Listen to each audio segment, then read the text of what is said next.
अब हतमी नतीजा तो नहीं है और अभी पूरे रिजल्ट्स भी नहीं आए, लेकिन पाकिस्तान तहरीक इंसाफ इमरान खान जिन 7 सीटों से कंटेस्ट कर रहे थे उन पे उनकी लीड अभी तक नजर आ रही है।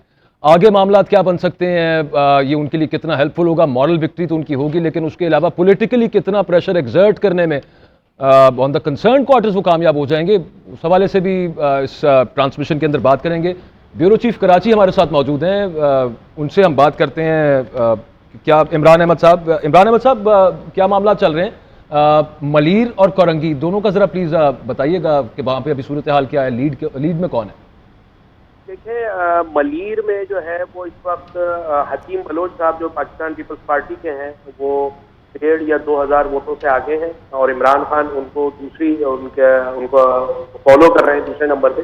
जबकि कोरंगी में जो इमरान खान है उनके तकरीबन 5,500 से ज्यादा वोट हैं और उनके मुकाबले में जो MQM के नैयर रजा साहब हैं उनके महज 1200 वोट हैं। तो इमरान खान की खासी वाज़ेह बरतरी है कोरंगी के इलाके में, जैसा NA 239 कहते हैं, और मलीर में मुकाबला कर रहे हैं। अगर ये कहा जाए सख्त मुकाबला होगा और अभी उनके रिजल्ट आने बाकी हैं, तकरीबन 90 या 88 जो पोलिंग स्टेशन हैं उसमें ये चल रहा है सिलसिला। तो अभी कुछ कह नहीं सकते इस वाले मलीर के बारे में, लेकिन बज़ाहिर जो इस वक्त रिजल्ट आ रहे हैं उसमें पाकिस्तान पीपल्स पार्टी जो है वो लीड कर रही है। जबकि NA 239 में वाज़ेह बरतरी है, बहुत दूर है MQM के नैयर रजा साहब। मतलब यह बड़ी हैरान कुन बात है कि चंद 100 वोट, जिनको 1200 वोट, उसके मुकाबले में 5,500 से ज्यादा वोट जो है वो इमरान खान ले रहे हैं। और ये बड़ी हैरत अंगेज बात यह है कि ये सारा वो हल्का है NA 239 जिसमें माजी में उर्दू बोलने वाले या MQM के सपोर्टर होते थे और आज वो इनको वोट देने को तैयार नहीं है। जी, दोनों ही इमरान साहब बहुत नेक टू नेक कंपटीशन 2018 में भी रहा था, 239 में भी और 237 में 1,000 का। जी, अंजुम रशीद साहब कुछ पूछना चाह रहे हैं? इमरान, इसमें जो मलीर का की कॉन्स्टिट्यूंसी है, इसमें जो सिंधी बोलने वाले और बलोची बोलने वाले जो लोग हैं उनका तनाजुब कितना है और वो ये रेशो क्या है?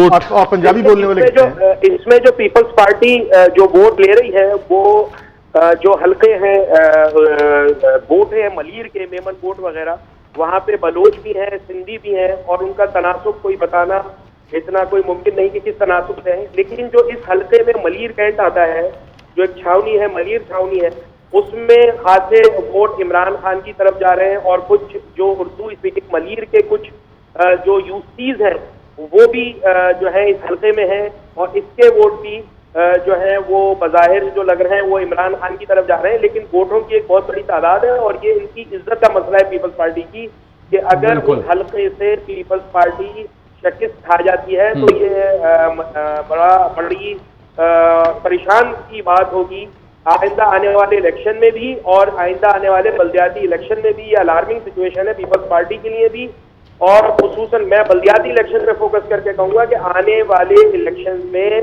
बहुत अलार्मिंग सिचुएशन है पीपल्स पार्टी और खुसूसन मुत्तहिदा कौमी मूवमेंट पाकिस्तान के लिए। इमरान साहब, ये अभी कुछ खबरें आ रही थी, गॉसिप भी कह सकते हैं, और इस हवाले से चाहे मगोइयां हो रही हैं कि मलीर वाले हल्के के अंदर खासतौर पे कुछ इंटरफेरेंस या कुछ छेड़छाड़ वाला मामला, तो ये अफवाह इल्जाम दोनों तरफ से लगे और पाकिस्तान तहरीक इंसाफ ने इल्जाम लगाए और कुछ जो वीडियोस भी आई और जो सोशल मीडिया पे सर्कुलेट कर रही थी, यकीनन जो मुतासिरा पार्टीज हैं वो सर्कुलेट कर रही थी कि जी ठप्पे मारे जा रहे थे, उसका नोटिस ये लिया गया और 3-4 लेटर्स जो हैं वो अली जैदी ने इलेक्शन कमीशन को भी लिखे।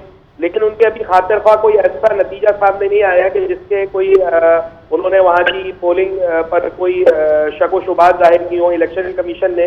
बहरहाल ये हर इलेक्शन में होता है, लेकिन अगर ओवरऑल देखा जाए तो धक्का पेल या मार कुटाई, एक जख्मी भी हुए, लेकिन ऐसा कोई असलहे का इस्तेमाल या कोई ऐसी खुरेजी खुदा न खास्ता नहीं हुई। और ये एक कानून नाफिज करने वाले इदारों की बहरहाल कामयाबी है कि अमन व अमान ओवरऑल अगर मजमूई तौर पे देखा जाए जैसे एक्सपेक्ट कर रहे थे कि कुछ लोगों ने जो MQM लंदन है उसने इसको नाकाम बनाने के लिए भी कुछ प्लानिंग कर रखी है, तो उसका भी वो नाकाम हुई उसकी प्लानिंग। और यहाँ पर मैं ये कहूँगा कि अगर NA 239 की बात करें और MQM के साथ जो कुछ हो रहा है, जो उनका हशर नशर हो रहा है, अगर आप उसको देखें तो ये जो साहब इलेक्शन लड़ रहे हैं, ये डिस्ट्रिक्ट चेयरमैन थे इसी इलाके के, जिस इलाके से ये इलेक्शन लड़ रहे हैं। इन कोई गली, शाह फैसल, खासतौर पे शाह फैसल कॉलोनी और मलीर के इलाके, कोई गली जो रिहायशी इलाकों की ऐसी नहीं थी कि जिससे आप सही सलामत या साफ सुथरे होकर गुजर जाए। सेवरेज सिस्टम अब जैसा आपने बताया कि मुकाबला नेक टू नेक है। बहुत शुक्रिया इमरान अहमद साहब हमारे साथ मौजूद थे। हमारे साथ जो पैनल है, अगेन आपके साथ तारुफ करवा देता हूँ। डॉक्टर शाहिद मसूद साहब हैं हमारे साथ, सईद काजी साहब हैं, अंजुम रशीद साहब हैं हमारे साथ, फरिया साहब हैं और आरिफ हमीद भट्टी साहब भी हमें ज्वाइन करें विया वीडियो लिंक। डॉक्टर साहब, आप बात कर रहे थे मलीर वाले हल्के की और पीपल्स पार्टी के लिए बड़ा अहम है और यहाँ पे फिर नेक टू नेक आ गया। ये जमील अहमद खान साहब थे 2018 में, यहाँ से 33,000 उनके वोट थे, तो 32,000 के करीब पाकिस्तान पीपल्स पार्टी के वोट थे।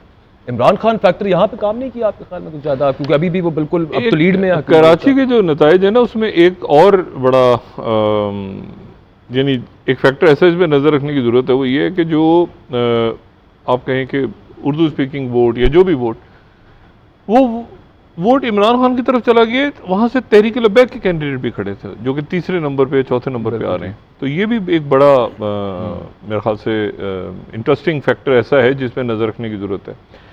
फिर मैंने बात दोबारा जो की, पहले भी मैंने कही और दोबारा भी कही कि हम ज़रा इस पर ज़रा वॉर गेमिंग करते हैं कि अब व्हाट नेक्स्ट।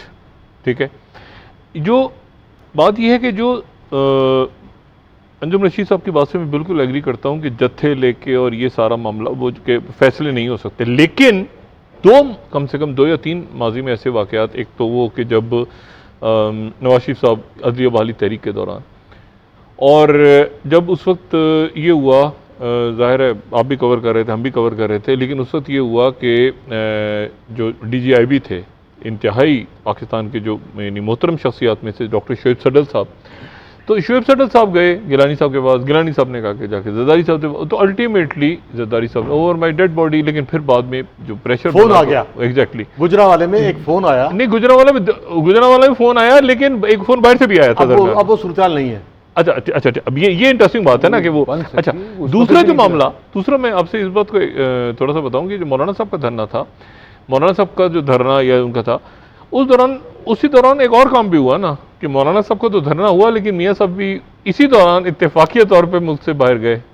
यानी उसी धरने के दौरान ही एक साइड पर भी तो मामला चल रहा था ना। अब उसको आप लिंक करें ना करें वो अलग आपकी राय हो सकती है।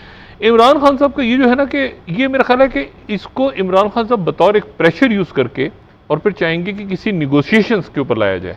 मतलब देखिए, मैं आपकी बात से एग्री करता हूँ कि इमारतों को आग लगाना और कहीं खुदा न खास्ता इंसानी जानें चली जाएं और कोई इमलाक को नुकसान पहुँचे, ये तो कोई हल नहीं है इशू का। मेरा ये ख्याल है कि गालिबन इसको वो इस्तेमाल कर रहे हैं, इस तरह से इस्तेमाल करेंगे कि निगोशिएशंस हों, लेकिन रिस्की ट्रिकी सिचुएशन है। जैसे आपने खुद कहा कि वहाँ एक फ़ोन आ गया था, यहाँ फ़ोन नहीं आएगा, इसीलिए वो कैलकुलेट करके इसको। लेकिन अब वो एक ऐसी जगह पर है जहाँ पर जैसे कुछ देर पहले भट्टी साहब भी कह रहे थे कि अब उनको अनाउंस करना ही करना है, मतलब अब उनको करना है अनाउंस एट एनी कॉस्ट। कि कल भी उन्होंने कहा कि मैंने अक्टूबर में ही आना है इस्लामाबाद। अब वो अक्टूबर में आते हैं अगर मामला, तो इस मामले को लेके जाना है हमें बतौर कौम इलेक्शंस की तरफ। वो इलेक्शंस 2 महीने, 1 महीने, 5 दिन अना से हट के, मतलब हमने कोई ऐसी सूरत हाल नहीं बनानी जहाँ पर मईशत, जहाँ पे अदम इस्तेकाम, जहाँ पे इंसानी जाने, जहाँ पे अमलाक, इनको नुकसान। अल्टीमेटली डायलॉग ही होना है ना। देखिए ना, अगर अमेरिका और तालिबान भी आखिर में जाके कतर में बैठे ना, तो लेकिन क्या हुआ, वो लाखों जाने गई। वो बात ही है सारी कि अल्टीमेटली जो डायलॉग ही होना है, और उसमें मुज़ाकरात कैसे होते हैं, किस मरहले पे होते हैं, जी सबको लेना पड़ेगा। फिर अगर डायलॉग होना है तो एक स्टेप पीछे हटना पड़ेगा। वो खान साहब लेंगे, मतलब मेरा नहीं, नवाज शरीफ साहब। देखिए मुल्क है ना, सबका मुल्क है। मतलब जब गाड़ियां जलती हैं तो ये तो नहीं देखा जाता ना कि पत्थर किसकी गाड़ी पे पड़ा, किसकी खानदान, किसकी एम्बुलेंस फंसी रास्ते में, किसकी दुकान जली, वो तो ठेला किसका जल गया, वो तो गरीब का। इसलिए मेरा ख्याल है कि आने वाले दिनों में इमरान खान साहब को जहां पर ऐलान करना है, वहां पर यह भी देखना है कि ये मामला इलेक्शन की तरफ जाए, ये कहीं और ना निकल जाए। वो ही अगर वो कुछ फ्लेक्सिबिलिटी। लेकिन इमरान खान जिस तरह से पॉलिटिक्स कर रहे हैं, उनके लिए अब मुश्किल हो गया है कि वो एक ऐसा ऐलान ना करें। उन्हें ऐलान जो है वो उनकी पॉलिटिकल साख का उन्होंने खुद मसला बना लिया।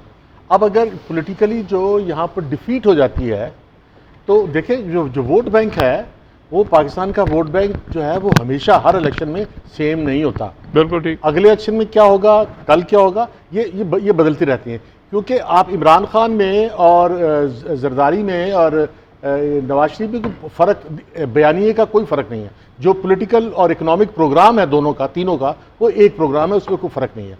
और जो किरदार की बात है वो कहते हैं वो चोर है, वो कहते हैं कि ये तोशा खाने के चोर है। साहब ये छोटी बातें हैं। ये आपकी भट्टी साहब का इस पे कमेंट ले लीजिए। लेकिन बात जो है ये अगर साहब कल की बात डिफीट है। होती है इमरान खान की और वो ये धरना जो है वो नाकाम होता है तो इसमें इमरान खान को एक झटका नहीं, अभी political धरना नहीं लगेगा। है, अभी धरने का ऐलान नहीं हुआ, अभी मार्च है। मार्च का भट्टी नहीं, साहब, मैं तो लड़ाई की बात कर रहा हूँ। इमरान खान भाई आप देखें ना, आप डॉक्टर साहब आप इतने बड़े जर्नलिस्ट हैं, वो बंदा हाथ उठा के हिटलर की तरह से कुर्बानी का मुतालबा कर रहा है और क्या कह रहा है? सर, उसके बाद कि हम हाथ उन्होंने किसी ज्यादा को- ऊपर कर दिया है। किसी कुर्बानी यहाँ से तक नहीं रहा। वो एक ही बात है, किसी कुर्बानी से नहीं डरेंगे। अच्छा, और सुने, दोबारा वहीं पे आ गए और इस अंजुम कुर्बानी साहब, के मैं साथ जिहाद को जोड़ के वो एक तशद्दुद की बात कर रहे हैं। अब अगर इसे वापस आते हैं तो जाहिर है कि वो डैमेज होंगे। नहीं, वो तो भट्टी देखिए, साहब, सरफरोशी की खान साहब, तमन्ना जो भी हमारे बात हो रही दिल थी में कि है। एक फ्लेक्सिबिलिटी खान साहब की तरफ से एक स्टेप पीछे खान साहब हो सकते हैं और उधर से नवाज शरीफ साहब भी उसको एक्सेप्ट करें, ये पॉसिबिलिटीज में से आपके दोस्त हैं शेख रशीद साहब, आज उन्होंने कहा है कि 31 अक्टूबर तक बड़े अहम फैसले हो जाएंगे। ये वो रिवायती स्टेटमेंट दी है उन्होंने, या वाकई कुछ ऐसा हो सकता है भट्टी साहब 31 अक्टूबर तक तो अहम फैसले हो जाए? देखें अकबर, गुजारिश है, अभी हमारे भाई अंजुम रशीद साहब कह रहे थे इमरान खान ने कहाँ एक दफा कहा है कि जलाओ गिराओ करो, कहाँ उन्होंने कहा सरकारी अमलाक को जलाओ, कुर्बानी मैंने तो देंगे। अभी तक- कुर्बानी का है कि बकरे की कुर्बानी, अपनी मैं- कुर्बानी की बात कर रहा हूं। मैं अर्ज करने लगूँ ना, पाकिस्तान की हिस्ट्री है, एक नाम है मुझे याद नहीं आ रहा, असफ अली जरदारी कह रहे थे आप 3 साल के लिए आए हो, मैं ईंट से ईंट बजा दूंगा। नवाज शरीफ को कह रहे थे आप नासूर, और नासूर वो होता है कि जिसम अपाहज हो जाता है, जाया हो जाता है, मैं अब तुम्हारा साथ दूंगा तो अल्लाह भी माफ नहीं करूंगा। हमारी हिस्ट्री कुछ कोई ज्यादा बेहतर नहीं है, सुप्रीम कोर्ट के हमले को पुरानी बात नहीं है। क्या अगर इमरान खान की हुकूमत में बिलावल को लॉन्ग मार्च की इजाजत हो सकती है जो सिंध से चलते हैं, मौलाना फजलुर रहमान जो अपनी सीट हार के घर से, अपनी सीट जो 100 साल भी कभी अकेले हुकूमत नहीं बना सकते, वो सिंध से चलते हैं, लॉन्ग मार्च चाहते हैं और इमरान खान उसको कुछ नहीं कहते। भाई पूरा मन एहतजाज हक है उनका, एहतजाज